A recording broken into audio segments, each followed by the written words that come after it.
So welcome to this podcast, and it's been a while since I published any podcast, and so I'm publishing this one because I've got some time. And what I want to talk about in this podcast is the placement of Saturn in the 7th house. Now, the way I'm going to approach this is that I'm going to tell a story in some sense, like I always do, but this particular type of story is going to be sort of like convoluted in the sense that I won't be going for the narrative directly. I will approach it from a roundabout way. Now, prior to that, I've spent the last 2 to 3 months, translating some of the principles of organized complexity into academic papers for mainstream publication and mainstream acceptance. I haven't actually been able to get any of the journals to accept my papers, or neither have I even got the ability to post on the online archive, which is a place where most researchers publish their preprints, that is, papers before they actually appear in journals, so that people can put eyes on them, because it's a kind of communal effort, being able to look at the research that people are doing and, form your own opinions, etc. But I've been able to publish them on some type of equivalent to the archive, the online archive called Zenodo, and then they're also published on my website, in the sense that I have a new section on my website called Academic Publications, and there I list some of the research I have translated into mainstream academic paper type of whatever. Now, every idea in there is coming from the 5 principles of organized complexity, which I published in 2011 and 2020, and I am using the essential idea or the central idea of organized complexity to approach some of these problems. Most of them are mathematical problems. They are conjectures in number theory. And the reason why it's number theory is because, one of the important narratives in my book, across my channel, across most of the work that I do, I keep talking about the distribution of prime numbers. Well, that distribution is a very fundamental thing. And I've used it to define organized complexity, not because that is the definition of organized complexity, but because it gives a framework whereby you can understand what I'm talking about. Because it's one of the things that I encountered in my book, is that if I have to talk about something, I need to be able to demonstrate evidence for it. Otherwise, what is the conviction behind it? And so the distribution of prime numbers turns out to be like a mathematical vehicle for which I'm using to propose the things that I'm talking about in the 5 principles of organized complexity. But prime numbers have an outstanding mathematical question regarding the distribution. So if I'm saying that the 5 principles of organized complexity is talking about these 3 sixes and how they pattern the distribution of prime numbers, well, how can an open mathematical problem exist about prime numbers if you are correct? If what you're saying is true, should this truth not be able to solve this open problem about prime numbers? Okay? So I decided to publish my book showing the solution of that thing. But I felt like the way that I have presented this, even though it is correct, it didn't really capture the imagination of those in the mainstream. Now, that's me just giving this a benefit of doubt, because I really don't think so. It's just being ignored, and the reason why it is being ignored is because of what it means. And so I decided that, the time has come to translate those things into actual mathematics. That is, write it out in the language of mathematics. Okay? And that's what I've been doing for the last 2 to 3 months.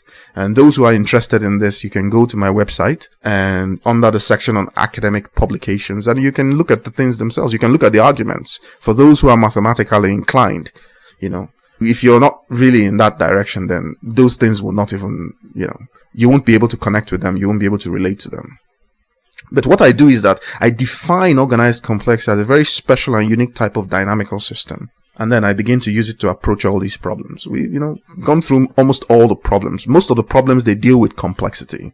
And you find out that being able to deal with computational complexity is one of the problems in computer science or mathematics or whatever. Handling complexity is not something that the mainstream science is really good at. And what I'm saying is that there is another way of looking at these things, so that if that way is correct, if what I'm saying is true, then it should be able to provide a different type of perspective on these things that allow these things to be simplified and understood. And so that's what I've been doing for the last 2 to 3 months. All right. So if you've made it this far, thank you for sticking with me. Saturn in the 7th house. Now I'm going to describe Saturn in the 7th house while pretending that Saturn is not being generated by a sign. I'm not sure why I need to repeat this, but I've had a few people saying, oh, you need to also define. Yes, I agree with you. Saturn is produced by all the signs. Like I do with my Pluto podcast and all that. I try to tell you that, look, these are descriptions or definitions that, you must take with a pinch of salt. Why? Because you will never really find the purity of this thing. Because Saturn is produced by a sign. And if it is produced by a sign, it takes on some of the qualities of that sign. If Pluto is also in a house, as I'm describing it, it must also take on the qualities of whatever sign is generating it. Okay? But since this is a Saturn in the 7th house or a Pluto in whatever house, we have to define it and describe it as if that's all that it really is. Okay? So let me just throw that out there as a caveat so that there is no confusion. Now we will start the podcast proper by talking about reminding ourselves about what Saturn is. What is the nature of Saturn? And then what is its implication being in the 7th house? Also, what is the 7th house? Alright. Now, if you've been listening to some of my Saturn podcasts, I describe Saturn as some type of ignorance. Some type of lack of awareness. Because it's not an ignorance that exists in a particular subject or discourse. It is an ignorance that exists in the nature of self, because all knowledge comes from yourself. You sense reality through your sense organs.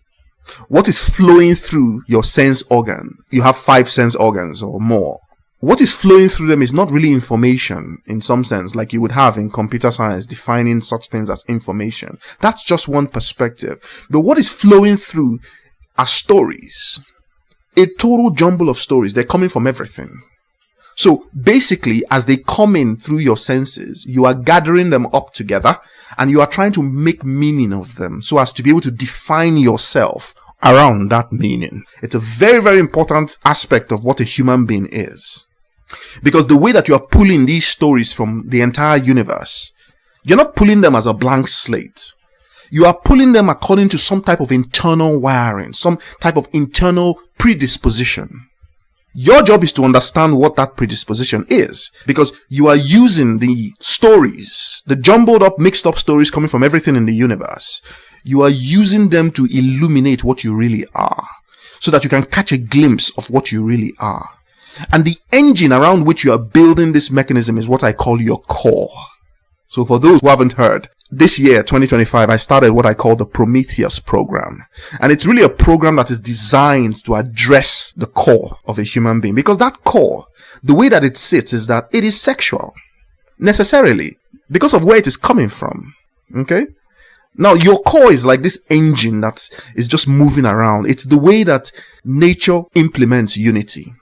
And I've said that the most efficient way to implement unity is by bringing 2 things so that they can make one thing.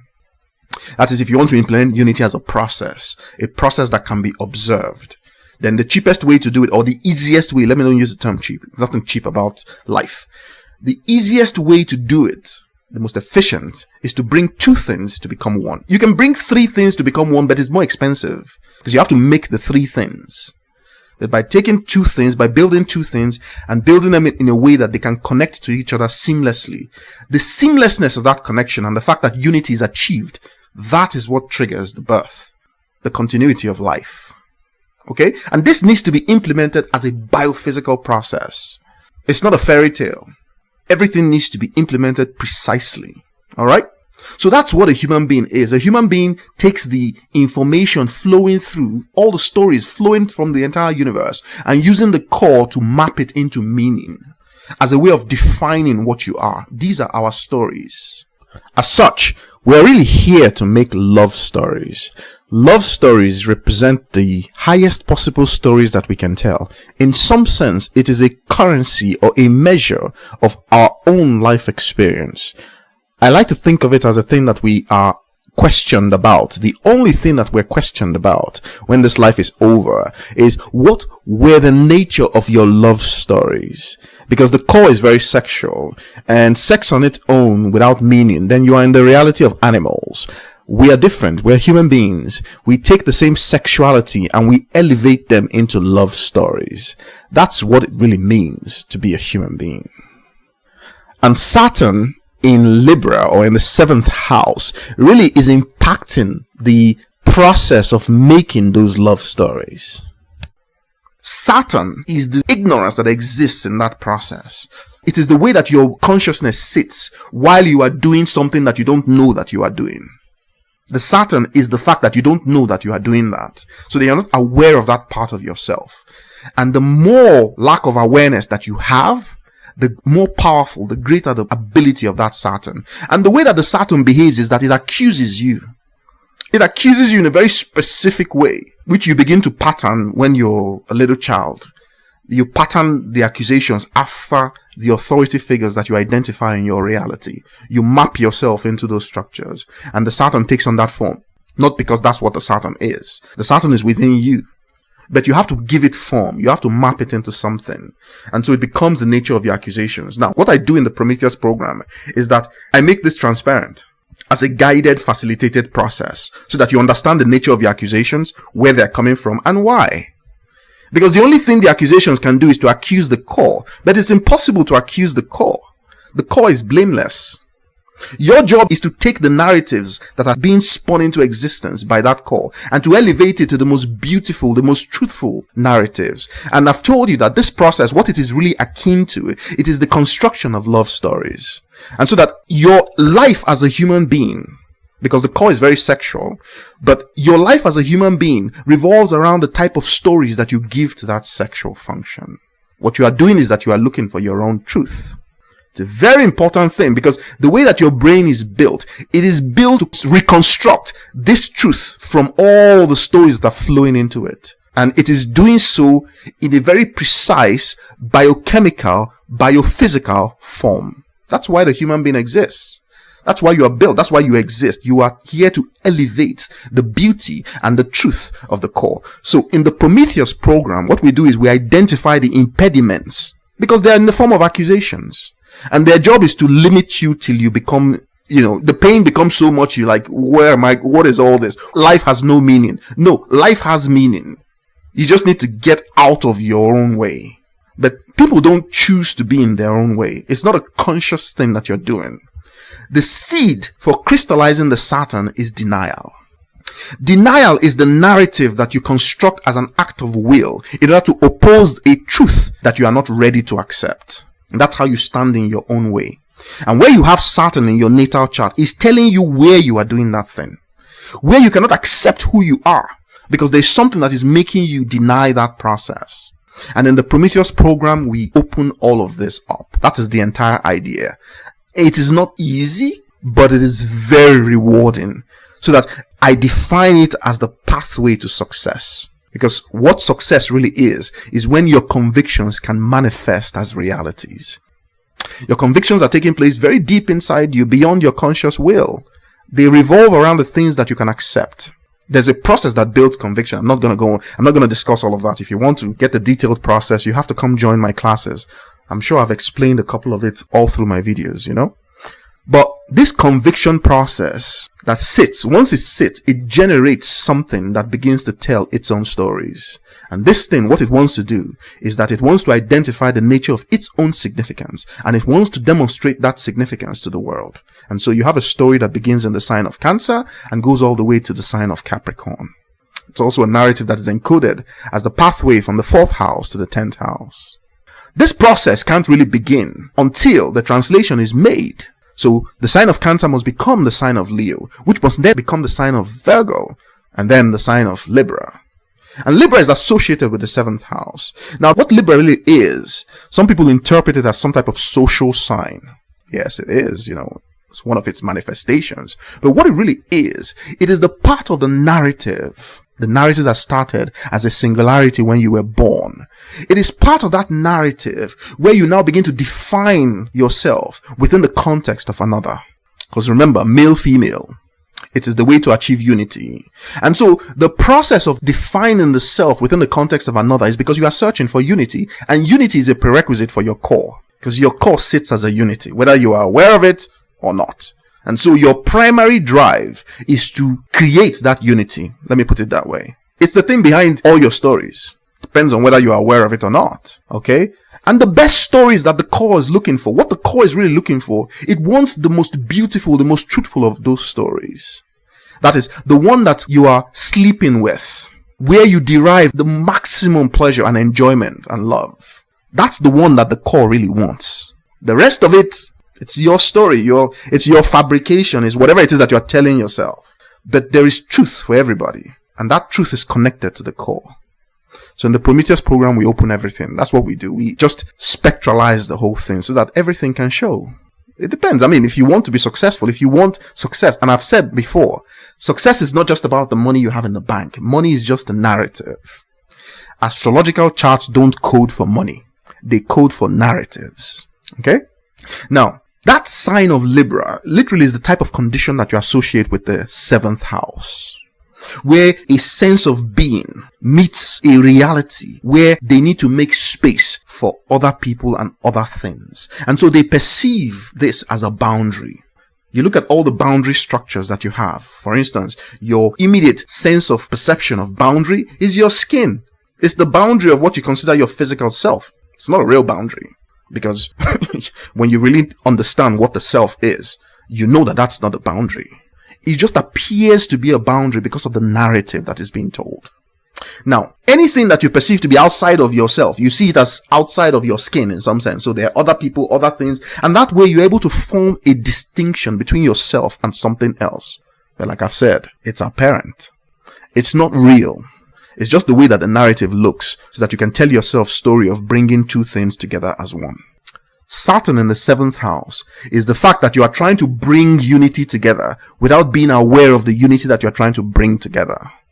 And so it tends to create mismatches, and a lot of them. Or it tends to create people who are alone because they do not know how to match. Usually it's not because they don't know. They're afraid of failing, because the consequences of that failure is something that they cannot, they can't accept. They're struggling with it in some sense. But what I'm doing with this podcast is to tell you that the 7th house is where the convictions are projected. It's like a screen.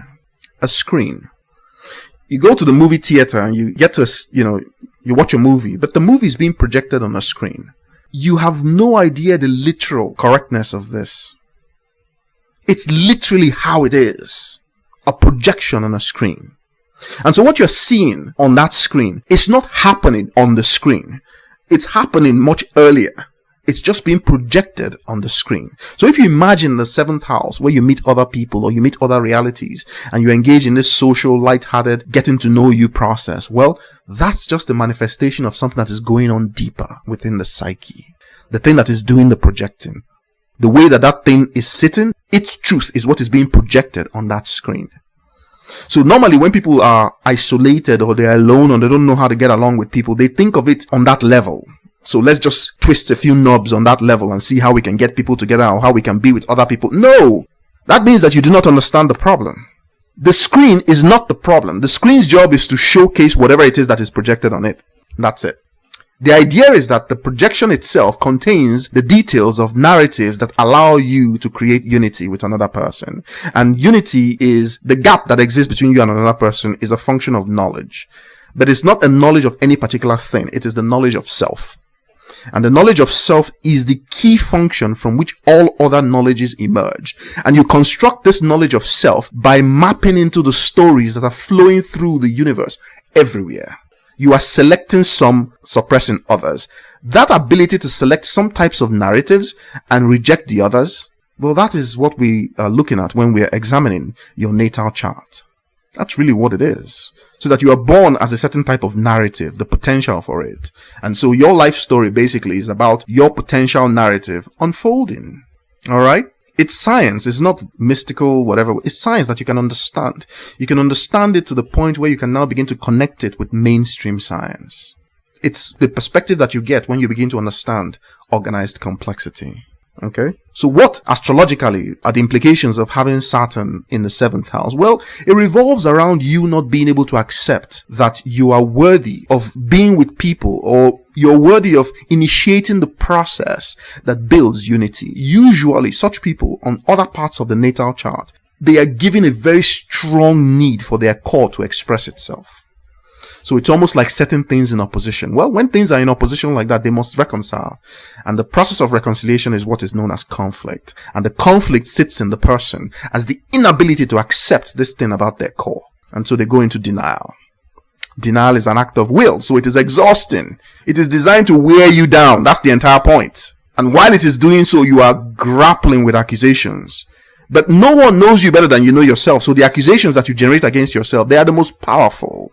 Self-judgment is the most efficient, the most potent form of judgment. Okay? That's really what it is. Now, what is the antidote to it? I'm not going to read out different ways that Saturn is in Libra. It makes you less social. I'm not interested in all those things. You need to understand this at a fundamental level so that you can actually do something with the information. The caveat is that Saturn is always generated by a sign. So Saturn in something, all right? And then it brings out these qualities. But all the qualities however Saturn is being generated, the entire point is that it must allow you to know yourself to the point where these accusations disappear or they attenuate. They can still be there, but they're so inefficient because they no longer have power over you. Why? Because you are no longer struggling with your truth. So Saturn in the 7th house really wants to be with other people, and they want to be with other people in a way that allows them to be fluid like water in some sense. A social gracefulness, charm, diplomacy, but it's the nature of influence. Why?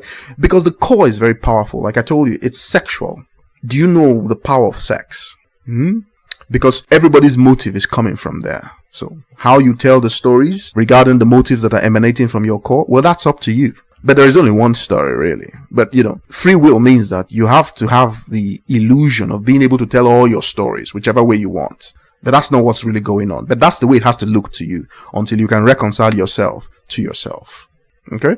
So I call Earth a theater of experience. Because we are self-aware beings. We emanate on this theater. We incarnate in some sense. But most of what we're doing is we're just mapping the entire universe into narratives. And narratives that are being constructed by our sexual organs, which we are naturally wired to want to connect with another sexual organ that is opposite but complementary for functional harmony so that life can continue. You think it's a coincidence? No, because you have to understand, it's like passing light through a glass prism or something. It spectralizes. And so you can imagine all the information, let me use that term, coming from the entire universe, and you are acting as some type of glass prism. You are spectralizing it, meaning you are separating it into form and structure. Well, some forms and some structures carry more weight than other forms and other structures. Why? Well, that's your truth. That's your narrative. You are trying to elevate something on a journey of some kind, because the journey from the sign of Cancer or the 4th house to Capricorn or the 10th house is a Capricornian journey. The launch pad is conviction. And so in Libra, what you have is a screen that allows you to assess how this conviction is coming out as reality. But what you really want to do is you want to showcase that conviction on the highest point in your natal chart, which is your 10th house or in the sign of Capricorn. That's really what it is. And so you are in a motive using that core to arrange some type of reality so that you can project it as a way of doing what? Establishing what you are. You are looking for self-knowledge. You want to know what you are. So you are like a filter of some kind. And this is not something that you have to take because I said so. The evidence is right there. Once you read through my book or you read through my mathematical proofs, you will see the filter there because I'm using it all the time. But if you don't want to do that, you can also look at the filter in your head, because that's how you are constructing the meaning behind reality. And it's all based on 6. It's right there in your head, in your neocortex, your cerebral neocortex. It has a structure. It's a 3-dimensional graph in some sense. Okay? So if you want to know more about that and you feel more comfortable reading those types of things, then go and read about that. Alright? So that is the challenge of the Saturnian influence. It's not really working against you, but it has to work against you in some sense in order to bring out the best in you. Meaning that it must get you to the point where you are able to accept what you are and who you are. And the beauty of it, because ugliness is what really is, in some sense, ugliness in some way is what makes people not want to accept certain types of things. But the ugliness is coming from an assessment. Do you not know that you are living in a reality, a world made up of stories? And some people became wise enough to this a long time ago. And they decided to repattern and rewire those stories so that it can act as a different type of filter that is now imposing on your own filter to highlight some things and then suppress the others. You live in a knowledge space. It's a psychological space. And the stories, the ones that pump out the stories, you have to examine your reality and look at where all the stories are coming from. And then you'll get the details of what I'm talking about. Because wherever the stories are coming from, you are trying to make sense of it. You are trying to derive meaning from it. Because you are trying to define yourself. You don't know what you are. That's the condition of every human being is born into. You have no idea what you are. So you are born as a question. Well, questions need to be answered. Answered questions are the natures of conviction. Is what you find in the sign of Cancer or in the 4th house. Convictions. And convictions are based on evidence. And indisputable evidence is the nature of truth. So you can pattern convictions in some sense that you think they are true. That the screen will always tell you the truth. If it fails on the screen, or if it fails to ascend to Capricorn as demonstrating the significance of the one who is telling the story, as a being, as a self-aware being, then you know that there's something wrong with the convictions. They are not sitting correctly because you are looking at yourself and you don't like what you are seeing, or you're not satisfied with what you are seeing. Well, it seems that you are projecting the wrong thing. And people tend to think of these things as manifestation, involving different types of things. Listen, the human being is the most complex, most sophisticated, most advanced thing in known existence. You think you're actually using something else to manifest? Really? What can even match you in the level of sophistication and complexity? There's no technology anybody can build that can even come close. Don't let people deceive you, the world deceive you. It's all nonsense. Alright? You are the consequence of a supreme intelligence. It cannot be topped. It's just what it is. And so acceptance is something that takes place at a very fundamental level. But some programs are designed to interact with in a negative way, to block acceptance, to create accusations, so as to limit you and keep you isolated and fearful. Almost every narcissistic gaslighting process is made from that. You have people who are manipulators. It's just the way that they arrange themselves. Because, before you can manipulate someone, you really have to have no respect for that person. And you must have identified what you now consider to be a weakness in that person. And you now use that as a weapon. Okay? Now, most things that people call weaknesses, they're not weaknesses. You see, because the human being is a creature that has come into existence by the will of God. And it has one mandate. It needs to sit the most beautiful stories that are true. And the extent of that beauty is unending. It's infinite. And so the human being is aspiring, that core that the human being is aspiring for the most beautiful truths in existence. So it's a discovery process of some kind. And it's an infinite ascent of knowing, an infinite ascent of ecstasy and joy. That's what it really is. You want to know what your orgasm is? Your orgasm is a snapshot of that. And that snapshot is sufficiently powerful enough to define all the motives of a human being. Because that orgasm is what you are chasing, whether you are aware of it or not. You're just crafting narratives around it. Okay? So in the Prometheus program, what we really do is the idea is to open up your orgasmic nature. That's it. But we don't do it by focusing on the orgasm itself. We know that all the rivers are flowing from there. So we begin to identify all the individual streams or rivers flowing from there. And what we don't want is we don't want any of those rivers to be rivers of denial. Okay? That's really what it is. So when I say that you are a core in some sense, that's because the one that is generating you is the core behind all the cores. At least that's an attribute. It's not what it is, but that's an attribute. It's otherwise there's no other way to understand it. Okay? Because it has no definition whatsoever. So Saturn in the 7th house can manifest as a reluctance to participate. Remember, the 7th house is the theater where you need to make space for others and others need to make space for you. Others, one other in some sense. It's a negotiation of some kind, and the 7th house is naturally ruled by Libra, which is symbolized by a set of scales. Well, that symbolism implies that something is being assessed and something is being weighed. And what's going on is that two people are assessing themselves. Now, the interesting thing about this assessment is that the assessment of a single individual really doesn't exist, because you don't understand what that unity is. A single unity, no. The easiest way to assess it is that you see two things and their compatibility. That's really what it is. And so when Saturn presents itself in the 7th house, this ability to assess the self relative to another reference point is what is impaired. And so the type of narratives that are drawn up from this impairment, they do not allow the person to progress with their ambition towards the 10th house or towards the sign of Capricorn. That's really what it is. So Saturn in the 7th house, it truncates this projection screen so that what you see on the screen is not something that you like because you don't want to be alone. That 7th house is where you begin to negotiate entry into other people's realities. You make space for others, others make space for you. The narrative that is used to craft this process is usually a narrative that is based on some type of sharing, give and take. But the mechanism for this process that takes place in the 7th house, it begins its form in the 6th. Because the 6th house is like a contract of some kind. It is what you do for me, what I do for you, basically. That's really what it is. And then that contract begins to play out in the 7th. What Saturn in the 7th is indicating is that you must reach the level of self-awareness that allows you to take ownership for that playing out. And you will spend your time constructing denial, how you can distance that thing from yourself. And none of the results of that denial will be satisfactory to you. Why? Because in some other part of your natal chart, your core has been wired for extreme potency. So it becomes a type of reality system that is carrying the nature of what? A very serious, thwarted desire. A strong desire for the core that doesn't get fulfillment. So it's like diverting a river and then diverting it towards a dam that just keeps growing bigger and bigger and bigger. So you have all this potential, but it doesn't go anywhere. You cannot get to the 10th house or to Capricorn without going through Libra or the 7th house. So it also represents a blockage in ambition. Now, many people have different ways of dealing with these things. One of the ways in which this can manifest is that people often find themselves constructing some type of falsehood in the 7th house. They're with people that do not represent their truth. The way that you know is because that's not the person that you gain the strongest, deepest orgasm from.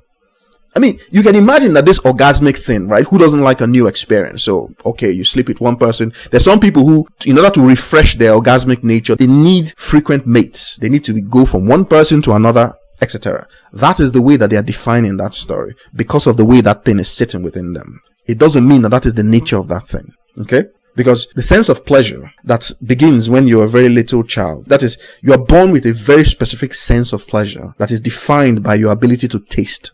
It's the thing that patterns everything else. All right. But you project that into the area of your sexual pleasure because all your material senses, they are vehicles from which you can acquire pleasure. But all of them, they feed into that core, which is your sexual pleasure. All right. And that's how they are wired. That's why you have the sign of Taurus sitting opposite the sign of Scorpio. Now, this sense of pleasure is like you're building a kind of image in your head, a kind of narrative. A stable narrative. What you really want is for those narratives to become your convictions. Because who doesn't like pleasure? Alright? So there is one source of pleasure, very deeply sexual, in your reality, that you know that this is the one that is the sweetest or the most beautiful, the most pleasurable, whatever word you want to associate with it, you know that that's that one, that particular one. And when Saturn is in the 7th house, that's the thing that it blocks. In fact, the blockage exists on many levels because it can block it such that you never taste it, but that's not as painful as allowing you to taste it once or twice and then that's it. There is a reason. The blockage is not real because there's really nothing blocking you. You are being blocked by the accusations. The accusations exist because you have constructed denial and it's not a conscious thing. So the denial is not going to lift when you sit down and re-examine your whatever. No, it's deeper than that. In fact, the way we do it in the Prometheus program is that you have to observe your denials many, many times. You have to observe the stories that you are telling. You have to catch yourself in the process of telling those stories. And then we'll put it together gradually over a period of 12 months and then we construct a success. It's like a freedom in some sense. You are free from your accusations. And the only thing that can free you from your accusations, well, that's truth. Nothing else has that kind of power. So Saturn in the 7th house wants to know its truth. The nature of its projections in the 7th house. It wants to know it as a conviction so that its accusations have no more power to block the manifestation of its desire. Alright? But you have to take this within the caveat, like I said. We've not talked about the sign that is generating Saturn. Saturn, even though it's an archetype, when it's generated by a sign, that archetype will be generated by the sign. So you have to know how the signs construct the functional lights. Okay, some signs construct some functional lights better than others. But the signs construct all the functional lights. And that means that all the functional lights are in the signs. Because you cannot give what you don't have. Alright? That's really what it is. So, if you have Saturn in the 7th house, and you want to know really how it's affecting the entire psyche sitting, how it is manifesting this blockage or this, whatever it is, this limitation of the manifestation of desire, then come for your synthesis. Go to my website, book your synthesis, pay for it, You get an email from me telling you when your synthesis is going to be delivered. But you will get the synthesis. The most important thing is the synthesis. It will explain to you how your reality system is sitting. It will explain, it will tell you why, it will tell you how. Now, I started the Prometheus program because I felt like, apart from just telling people what it is, making them aware of it, well, they're left with the challenge of figuring out how to implement the changes that are prescribed in the synthesis. How to achieve their success. Okay, they can see it, they can know what it, but not everybody is strong enough, not everybody is capable enough to be able to translate that into reality. And there's nothing wrong with that. Okay? So the Prometheus program is a guidance program, it's a facilitated program in some sense. So it's not really telling you what to do per se. It's just guiding you and saying, okay, maybe you can observe this, observe that, observe this, and then what's the narrative? But it's always in the image of the synthesis. You see, that's why you have to have a synthesis before the Prometheus program. And the Prometheus program also comes with full access to my 6 lectures, that teach you about natal chart synthesis from beginner level to advanced level. Okay? Because it's part of it. You get access to that. Then you also get the lectures as PDFs. So you can read it as a book or you can listen to it as an audio. It's up to you. Alright? So that is the essence of Saturn in the 7th house.